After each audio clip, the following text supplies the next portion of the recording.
Good day, everybody, and welcome to another edition of the Military and Foreign Affairs Network. I am your host, the voice of reason. And today, this would be part 3 of our ongoing Lessons in Insanity. I ended up deleting the very first video as mistakenly it started playing the music, and I didn't want to get a copyright strike or what have you. But I deleted that, kept the second one up, and that's about President Zelensky dressed in leather, very tight leather, high heels, and, well, you saw it. And there was some comments in the comment section, and there was one in particular that was fairly lengthy, and besides being lengthy, it was then edited, so the person spent some time responding to my video, and I thought I'd comment or read the comment. Unlike the coward of the county who fled Ukraine, who does a lot of Ukrainian content, if you were to try that on his channel, your comment would be deleted. It would be removed, and it would never be addressed. But I'm going to address a person who criticizes my channel quite often. The commenter is Ari Isaac 5111, and here it is. This is what he's saying. Interesting that @VOR equals voice of Russia is condemning Zelensky for being a neoliberal debauchery, for being an actor associated with a transvestite show or whatever, comma, but when push came to shove, his beloved anti-LGBTQ dictator Putin ran away like a coward. All right, well, pause. Let me comment on that first. I hear this a lot, the dictator Putin. So when you think of a dictator, right? You think of maybe Saddam Hussein. Maybe you think of the North Korean dictator, or the long line of them. But the reality is, Putin was elected. And on top of that, even Western leaders believe that he has a majority of support within the Russian Federation.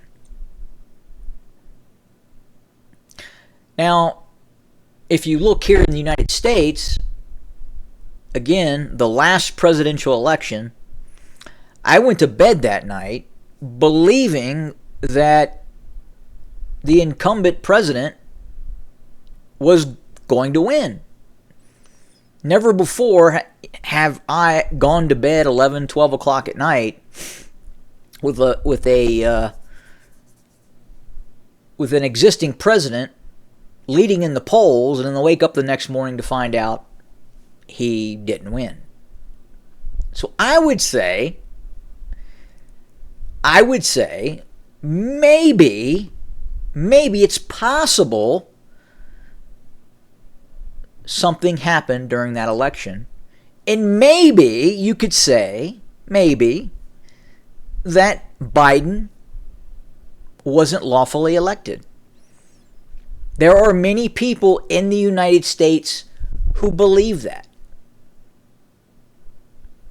There are probably more people who do not support and are in opposition to Biden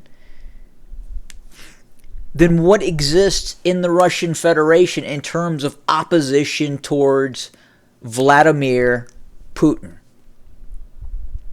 I hope that makes sense.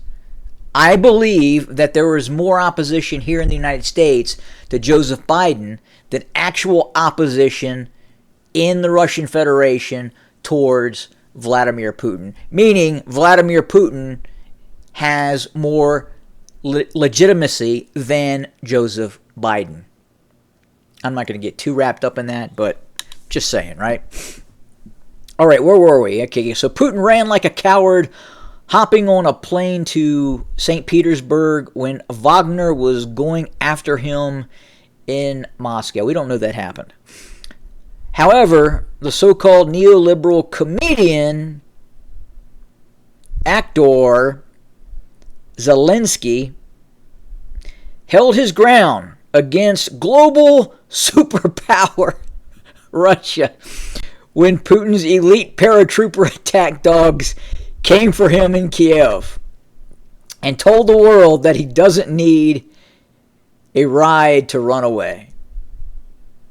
Is that what happened? He needs ammunition to fight the evil empire Russia. Yes, sure, Zelensky is the kind of president that you want when it comes to having a spine and a spirit to fight versus so-called moral and conservative cowards like Putin and Trump, who are just tough-talking bullies, mafia style, so long as they have an army to protect them, but run away like school kids when their bully, I think he's meaning authority protection is lost. Anyway, that's his opinion. And you know what opinions are like. Everyone has them. As do I. But again, yeah, there's a lot to unpack there. A lot to unpack. For one, the concept of Zelensky fleeing Kiev, it is highly probable that he was in a bunker in the Carpathian mountain range near the Romanian border. Now, he claims to have been in Kiev. And he has gone back to Kiev. We know that. But I think as we continue to investigate this and look at this in the future, I think you're going to find out actually Zelensky was not in Kiev that night. Highly probable. And that was part of what created, again, and that's important, created the mythos of Zelensky. But is it reality? We can't say for sure. So I just wanted to throw that out there.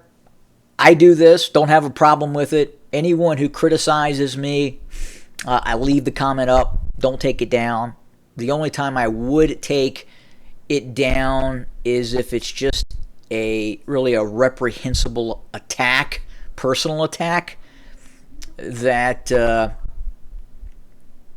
is outside the bounds of civil discourse. Hope that makes sense. Anyway. Wanted to read that, wanted to talk about it, wanted to respond to it. So there you have it. Have a good day, everybody.